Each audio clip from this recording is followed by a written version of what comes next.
Hi, good evening or good morning or wherever you're at. My name is Matt Perez. My partner Jose Leal is in Portugal right now and he's probably having dinner or sleeping or something.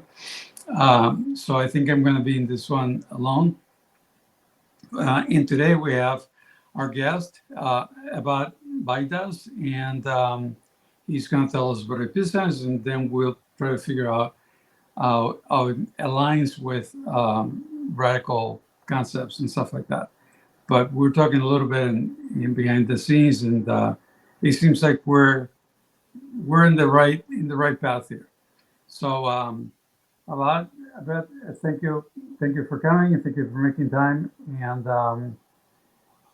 why don't you start by telling us about your business and the extent of it and stuff? Thank you for inviting me this evening. I appreciate this opportunity to have this conversation or this discussion. Uh, my name is Abed Baidas, as it's appearing. I'm the founder of Identity Branding Forum, a company that started in 2007 to build the culture of branding in the Arab world that became today its Arabic name synonymous with every project that runs in the region for branding. And throughout my life, I've been just known to be a very disruptive mind. I like changes. I like challenges. I come heads on with challenges. Years ago, a very good friend of mine, he used to enjoy coming to my office, telling me for just one reason, because he liked to see my optimism, and and to him, I'm like a bulldog. When I put my teeth into something, I don't let go until I finish with it. And it's true to my nature.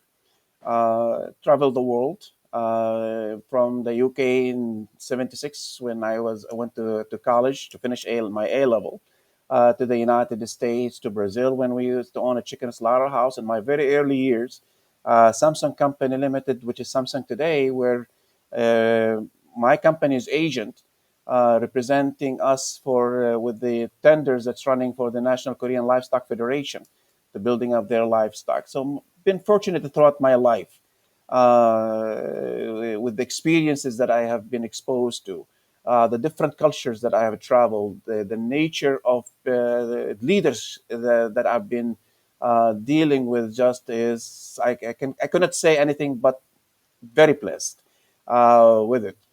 And when I started with the identity branding forum, because there was something missing, especially in the Arab world, the Middle East, Africa, Asia, in a number of countries around the world. We talk about branding, we talk about the differentiations, the logos, and the likes, but we didn't even very much touch the culture behind a brand, how to build Mhm. that mentality that aligns with it. We had masterminds in branding behind the certification program that made us to be the we're and we still the only organization in the world that offers branding certification for professionals that would complete it for 5 years and keep refreshing it with that experiences. Licensed to a number of universities worldwide. And this is in brief where what we about our identity branding forum, and being positioned or stationed in Dubai today makes me uh, optimistic in terms of the things that we are allowed to do, the freedom of building the things, and where the world all over is coming to Dubai. We are interactive, we are learning new things, and able to do a lot of things that I will be sharing some of them with you this evening. Okay. Thank you, Matt, for the opportunity. Well, thank you. So what does the branding identity branding firm do? Does it build branding for the people, or does it give advice, or what is We it? do.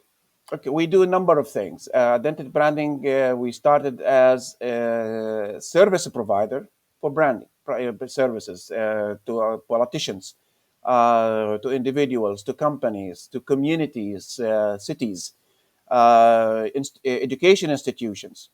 And that's a focus. And then we expanded when we realized there is a gap nobody else is filling, which is into the training and the certification, executive trainings and programs for high-level companies and leaders in those companies. We also we saw a huge gap into building disruptive, sustainable brands, and that really led me to really start searching the different protocols, the different models that exist around the world. And the last of it was the SDG, or the Sustainable Development Goals of the United Nations, that most countries or most companies are trying to pursue. And I didn't find that enough, meaning that it deals with the side effects, like, for example, poverty. It's a side effect. What causes poverty?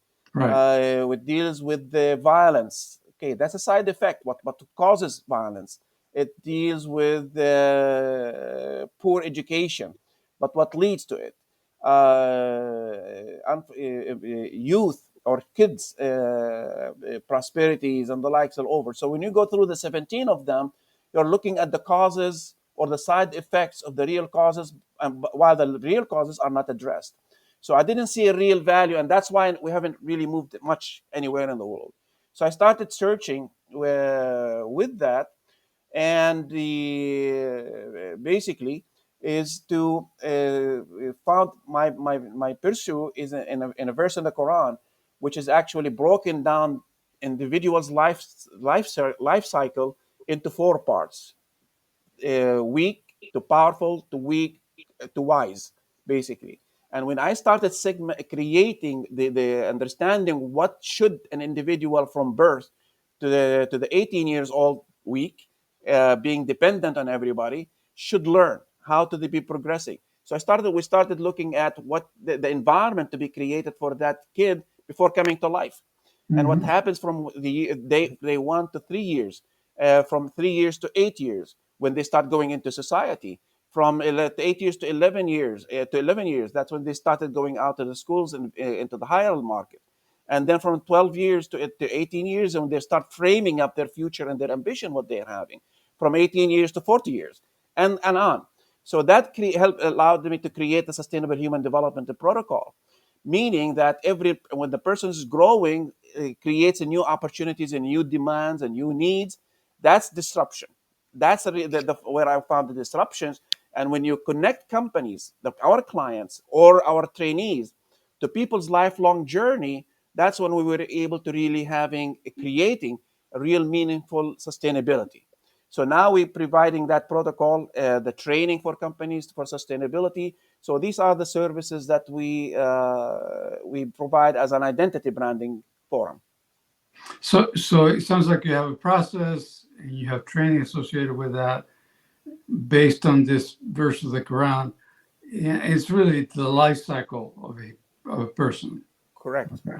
And you said something in passing. I don't know where you said it, but it resonated to me because um, you were talking about roots, going back to the root of things. It's what causes that? What causes this? What causes the other?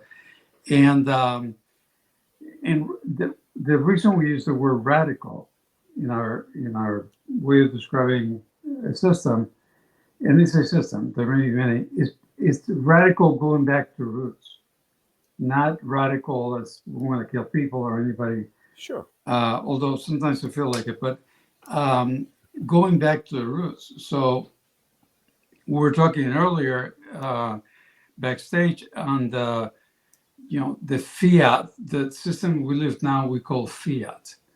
And fiat is because I say so. That's it. Move that box from here to there because I say so. But really, what's behind that order is the thread of force. And what's behind that force is the thread of pain. And so you're talking kind of about the same thing. So how does knowing, okay, how's being lectured on that art um, make a difference on people? It doesn't. I mean, people can listen to it and go, yeah, and pass the test, but that's it. they don't get anything. So how do you manage to do it otherwise? Okay, how we mastered it the other way, just like you said, the fiat model is what's being forced upon people. The SDGs, for example, model that everybody trying to be forced to it, to find at the end it's not working. Nothing is going Yes. to happen. We try to follow the World Forum, Economic Forum's indicators. Okay, these are models and examples of somebody's else, because what works for Microsoft is not going to work for me in Dubai, for example, as Exactly. a small individual, Exactly. or what works for other people. So we try to mimic other leaderships, not being ourselves. So we're trying to copy everybody, but really not unleash what we really want. And to get to do that, this is where I started looking at a different customers. For example, years ago when we went into the chicken business, our major competitors were pursuing the mom and dad that goes to the supermarkets to make a decision what chicken they want to buy. Okay, and what we did back then is really we targeted a different type of a client, kids. So we designed our chicken bags targeting kids. We had the Roadrunner coming out of an egg. Back then in the 80s, it was very popular cartoon show. To this day, still my favorite. Still being my hero. But anyway, so and that actually helped to get our chicken home, because mom and dad don't care what chicken they want to buy, as long as the kid wants that bird coming out of that on that bag coming home with them. So we started really focusing here in terms of the trying to start seeing really how to find that client, that little client, the little power, or what I call it, the power of littles, to really take me home to these people. So we started today. What we've done with the Sustainable Human Development Protocol is to look at the solutions differently. When everybody is focusing on what expert is going to be doing something, well, I realized, especially after the COVID-19 pandemic, that what I knew, or if I'm an expert of something by 12 o'clock at noontime, Mm. I'm no longer that expert by 12 o'clock in the morning, because the new ideas just came out faster and spread all over the internet faster than I can Yes. learn Indeed. new things. So there is no experience. There is nobody is an expert. So I eliminated the process in a lot of my mind that nobody is an expert except one person. That one person is the one who is free of biases. And I couldn't find that in business. I couldn't find that in colleges, absolutely. Where can I find that? And I found that in kids, little kids, youth. Years ago, very popular fashion designer consultant, he used to tell me when they want to get their ideas, they go to kids. They get their imagination unleashed. How do they think? How do they want to see their mom and dad dressed? How do they see their teachers dressed? So they picked up those little ideas from them. So what we have done through Talents of Endearment, we created the Talents of Endearment platform, a dynamic platform that actually focus on enabling youth to empower business. So we reversed the way we have been addressing it, or reviewing youth. We have been really underestimating their capabilities, their minds, the ideas that they can produce to the world. They have been really, we talk about them, but we really never gave them any considerations what they think they want to do, how they see addressing the problems. And we talk about them being the future, but actually they are eliminating about anything being considered for the future, Right. Right. preparing them. So what we have done through Talents of Endearment, they created the platform that actually create an open space, free of all biases, no textbooks, no experts. Nobody's an expert in that platform, where youth kids from high school level to college, where they are able to come in, freely interact with others from around the world, to collaborate, crowdsource ideas, and Mm. actually freely work on those ideas and bring them out with the full supports that we will give them. And then we grew with that to the points where, well, how do we take it? How do we help them leverage it? Okay, so we help them leveraging it by the experiences they learn on two things, two services that they'll provide: discovering big ideas out of box for companies or third parties, as a third party, and solving market challenges.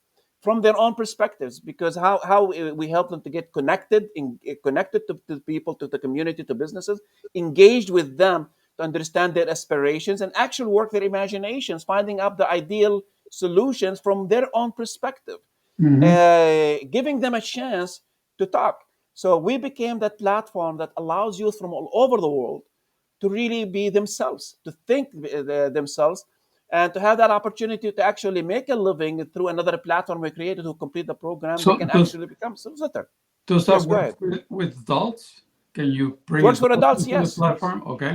Correct. We created another platform called the TEPSI, or the Talents of Endearment, Smart Business Entrepreneurship, that actually goes into companies, that allows them to start learning how to interact with the market, to connect to the market, to engage, to start figuring out people's aspirations, and how to actually leverage, helping companies to leverage employees, relationships, community relationships, to actually start finding out what the market really is about, what is the So expectations of that market. an interesting thing as you were talking, um, because I'm very much of the same. I've been saying that for a long time. The kids, the thing that kids bring to the fore is playfulness. Kids learn by playing with things, and Absolutely. you write this way with this step, but they suck on this step and they turn around. They play with the thing and they go, no, it only writes this way. Now they know it. They really know it, right? And the problem, and what we do in schools, unfortunately, is take that out, tear that out of there. It's like, no, no, no, you're not here to play, you're here to be serious. And when we get adults out of the schools, out of college in particular, um, people no longer respect the idea of playfulness. They think it's for kids, and I don't do that. And when the boss says jump, you say how high. You don't ask which way to jump or how to jump, or should I do it with both legs or one legs or whatever. So playfulness is really, really important. And Absolutely. I'm heart and soul with you that it's really important. And I'm going to plug some of our thinking here. And the problem with businesses today, and you're solving some of that problem by kind of sneaking your way in, but the problem with business today is that they take themselves too seriously, and they don't allow play. For the most part, they don't allow play, and Absolutely. they're I call them their business hospitals practices. And one of the business hostel practice is that they don't allow play, they don't allow learning, they don't allow any of those things. It's just do what you're told for the most part. Just do as you're told. There's few people that get to do different things, but eventually they get fired. And that's very much against what business is all about, which is to trade and create things and stuff like that. Um, so yeah, indeed, we're along the same lines. You so the other thing that you mentioned that that could be understood out of this is change. You think Mhm. change is good? Absolutely. You see, Okay. like Einstein said, he's a man of curiosity. He lived his life being curious about things. And like you said, with kids, love to play things. They don't just love to play with things. They are curious, actually, to learn things. When if they hold a plate of eggs, for example, not because they want to break it, because they want to figure out what it is they are learning. It's their nature. This is how they are created, and we kill that in them when we start telling them, no, no, don't do that. Just like you said, we reduce their level of intelligence and engagement with the things that they touch in their life, because us being responsible for it. There is a number of studies back then. Is the level of intelligence of a kid by the age of 3 is 97%. By the time they hit college and graduate college, it's went down. Why is that? Because we tell them this is how you should be doing this. Yeah. Uh, Funny, I want to share one funny story. A friend of mine is telling me, he was in college, and he went to his instructor telling him, asking him for the notes for the class that he missed to prepare for the exam. And the professor told him, and he says, "Why don't you borrow it from one of your friends?" He says, "No, because normally they don't copy everything. I just want to learn to copy it, and I'll bring it back to you in the morning." And he said, "Fine, but make sure you bring it back in the morning." So he brought it back. Comes the exam. He finished the exam very quickly in less than an hour. And when the results comes out, everybody got their marks except him. And he says, "See the teacher." He says, "What did I do wrong?" Okay, the guy did everything was in the notes. So he goes back to his teacher and he says, "Where did you get your answers from?" He says, "What do you mean?" He says, "I didn't teach this in class." He says, "Yeah, I got it from your notes." He says, "No, it wasn't in my notes." He says, "Yes, it was in your notes. The shortcuts were in your notes." So the professor looked back in his notes. It's actually, it was there. It just was used to something that it's trying to force on people. And this is exactly the problem, even in the education system all over the world. You got to do this and you got to do this. Years ago, I was in a master class I was teaching in media. And when I walked into the class, I didn't have books, I didn't have nothing. It was actually based on modern learning methodologies. The name of the class was Media Planning, Buying, and Management. And the students, one of the students raised their hands and says, "Sir, are you going to give us the syllabus?" I says, "Yeah, I'll give it to you." But I had no syllabus, I had no papers, nothing, no books. And they started talking to the students. They're all media people. Okay, 13 students there. And then he comes, raises his hand again. He says, "Sir, I don't see any paper. Are you going to give us any syllabus?" I says, "Why do you need a syllabus?" He says, "To know how to pass the exam." He says, "Is that what you're here? Is that what you're here for?" He says, "No, I want to benefit." He says, "Let's have an agreement." And ask everybody else why they're in the class. I says, "Let's have an agreement, unwritten agreement." And there was a professor actually being trained. And I said, from the beginning of this semester to the end of it, I promise not to give you one single piece of paper, and you will not give me one single piece of paper. And these are the 3 reference books, but I don't advise you to buy them. Completely disruptive. Completely disruptive. I mean, it threw their brains. The guys, he says, "What kind of a freak is coming to teach us here for the semester?" And they're in master's class. And you follow what I'm the way I'm going through this class, and everybody will get the marks that they desire. 3 of them wanted to drop out, but they convinced to stay to complete the class with me. Ended up, they developed the projects around the ideas that they developed in the class. The Jordan television, for example, that wasn't in Jordan, that was run, actually adopted a program that was developed by a director that was in my class, with the idea that came out with the class. And all what it based about is asking questions around the topic and let them discuss how to frame it. So they became actually the authors of the ideas they come up with. This is modern learning. Okay, this is what we'll call disruptive learning. When you hand over the masterhood from the teacher to the students, and you just become a guide. This is a problem in education system where when we talk about the schools or colleges, when we still think we are the professors, we are the masters, the students have to follow what we say.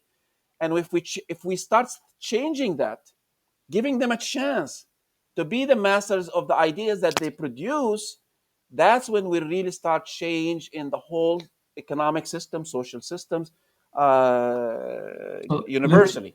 let me jump in there because indeed schools are very much a fiat hierarchy. It's the guy at the Absolutely. top. I say Dubai is in Africa, and Dubai is in Africa. And the way to pass the test is to say Dubai is in Africa. And Dubai is not in Africa, by the way. But so what made you this way? The hair fall, or what made you? Actually, the hair fall is a result of what got me here. I love people, and I love change. Traveling throughout the world, I see a lot of kids, especially in Latin America. I see a lot of poor kids living in the streets, in Asia, in Africa, and the numbers of the growing numbers of pains, like you said it earlier, of unopportunistic youth around the world. You're talking about in the billions. it's not a small number. 38% of the world population of youth are really have no hope to go to. When you go to countries like Jordan, Lebanon, Egypt, uh, even a number of other European countries, the biggest problems actually they're facing, or the time bombs everybody's facing, is how to deal the future of youth Yeah. worldwide. When you start seeing the number of high school dropouts worldwide, it's frightening numbers. Nobody would believe to know it ranges between the 80% to 90%. But that's you as an adult. That's also What that's kept? including youth. Let talk about youth. No, but I'm saying what kept that playfulness in you? I mean, you're very playful with everything you say, and so what caused that? I mean, What caused that is I saw that if I want to create a change, I really need to go to where the change is. Who can create the change? The people who are free of biases, who are not limited to, hey, this is the way it is, this is the book, I got to do it by the playbook. No, when I was in college, I was never really a good book reader. really, I never really liked to. I cheated a lot when I was in college because I didn't like to follow what has to be. I have to do it the way that the master wants to do it, so I have to do it to pass yeah. the exam, basically. So in order to create a change, I had to look for an environment where it's free of biases. I couldn't find it in an experts because experts are limited to the standards they created. They are But proud about it and they get paid for it. but again, that's you as a college students. What came before? Because What came? the image that we have of the Arab world, and caveat, I'm half Arab, so um, the image that we have of the Arab world is that it's very strict and Oh, dictatorships I and all see. this other I, crap. So what happened to you? I was very opportunistic to travel the world when I was young. From the So that point made when a I was young, difference. That made a difference. The traveling. absolutely, it got me exposed to a number of things. I come from a very affluent family. We were living in Kuwait. That's a different culture. Went to the UK, went to the United States, went to Brazil, to Latin America, went to Asia. I traveled the world. I saw different cultures. I get flavored.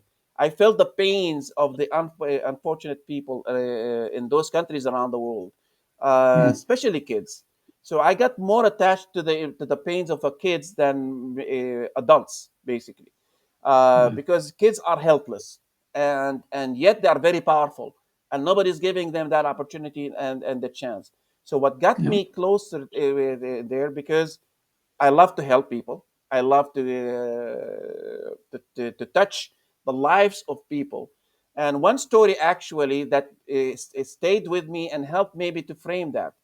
I was in Brazil years ago, back in the 1982. We walked into a store called Dunkin' Donut, okay, and with a partner of mine back then, and there was a little kid sleeping by that door, 11 years old, Hmm. okay, or 11 to 12 years old, sleeping literally in the middle of in the afternoon. Walked in, came out, and the kids were still sleeping there. So I decided to walk back into the shop, picked up a couple of dozens of donuts, and he came out and put them next to the kid. I didn't wake the kid up because I didn't want to disrupt his peace, and walked a little bit of a distance and stood there and watched what Oh, is going to happen. yeah. And what happened then, people passing by looking, there's two bags of donuts sitting next to little kids, and he's not awake. He doesn't even know the fortune next to his head, basically. An older gentleman walks by and stood by his head, watching it. And my friend is telling me, let's walk. You already did what you did. I says, no, I want to watch what's going to happen. If somebody takes it, I'm going to go back and buy some more. But I gotta see how this kid is gonna react to something that he didn't ask for. And the older gentleman wake up this kid, point to the bags, and the next thing that I saw will never fade my memory. The kid looks in there, the most beautiful smile you could ever see in your life. But this is not what made me feel great about what I have done. Is when he took few of those donuts out of the bag and gave it to the older gentleman. close the bags, and run. From that day, when I made a promise that I'm going to do something to help change the lives of youth worldwide. Wherever I can touch their life, I'm going to do it. And this is what really kept me going with this in my mind until I had the opportunity with Identity Branding Forum to really get to do something about it for them. That's a beautiful story, and indeed very meaningful. Very meaningful. Thank you. It's the sharing. You first you share it with him, and then he shared with the older gentleman, and then realized the fortune that he had in his hand. Dunkin' Donuts in 1982 in Brazil. That's interesting. Yes. This is So this is actually where I started having my passion for kids, because I saw this kid was able to create a happy moment for that older gentleman yes, by giving him that chance. yeah, no, it's heart touching, and the fact. Okay, so I'll tell you a Brazil story. So I was the founder of a company in 2007 that started as a self-managed company. We still don't have any management or hierarchy or anything, almost. And that was based on the writing of a Brazilian, Ricardo Semler. And he wrote that book in 1989 or something. Actually, it might have been around 82. So it something came out of there as well that touched me and led me to this thing. And the company is like 900 people now, and it's still no managers, no hierarchy, no anything like that. And the reason I said almost is because indeed my partner and I were the owners of the company. So ownership is a very interesting thing. It's the right to exclude other people from the profits and this and that. And that's something else that we want to change with Radical. We want to introduce co-ownership. And co-ownership means the people that create the wealth, the people that make those donuts and can make somebody else happy with it, are the owners. And they decide what to sell or give it or whatever it is. But a lot of the problems of this world would go away if you gave everybody their own power, not equal power. I don't believe in equal powers. I'm Cuban born, and I don't believe in equal power. And but power based on contributions, not based on whether your parents were well off and mine weren't, and the other guys were, and that's happy. I'm happy for you, but it's a lucky thing, right? Um, but contributions, everybody can contribute. Like you say, kids can contribute more than adults because adults are already restricted, but kids are still a little bit fluid, and those contributions should be acknowledged and made tangible and celebrated and all those things. So thank you for your time, and thank you for everything you brought to this thing. Is what time is it? It's a little bit past 10:30. I think we can let it go there for a beautiful story, and I get to announce next week's guest is Leo Raymond, CEO of Eden Lab, and there he is. He looks like the guy from one of the TV shows. And anyways, we're going to find out how he relates to the crazy ideas that we have. By the way, in my case, the experience of self-management, the experience of seeing people organize themselves and kind of break out of that box that they learned to live in, gave me hope and led me to a lot of the ideas, and my co-writers to a lot of the ideas that's in that book. And I'm obligated to say that book is called Radical Companies Without Bosses or Employees. and there's another book coming up, but get that one. And you can go to radicalcompanies.com and get the book for nothing if you want to. But but indeed, it came out of watching people. In other words, they're not forever burned into that box. They're not forever limited. But if you take some of the fear away, then they can expand back to being playful and learning more and things like that. So there's hope, and you gave me hope. I really appreciate it. Thank you. Well, hope is always there. I mean, as long as we know exactly where it is that we really need to take care of it, helping kids be themselves. Yes, Le- they will actually be the ones who's going to help us, and they're the ones going to be changing the future. yes, And it's indeed, happening, and it's already happening.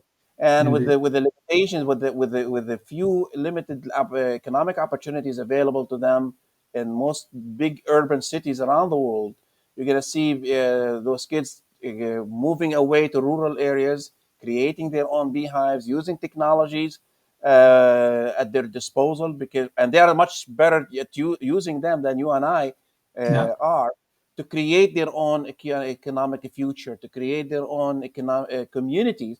We're going to see a lot of change happening in the future, yeah, because we still hasn't really put a greater emphasis on youth, on little kids, and how to take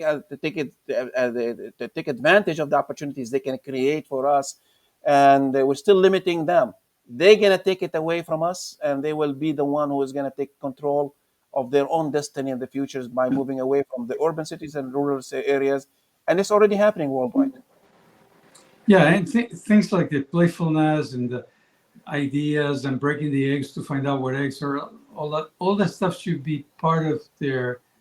It's wealth that we inherit. The whole community of people, and that should be celebrated and should be made tangible for the future. Absolutely, They shouldn't be sleeping in the street if they can contribute, and they can contribute. Every human being can contribute.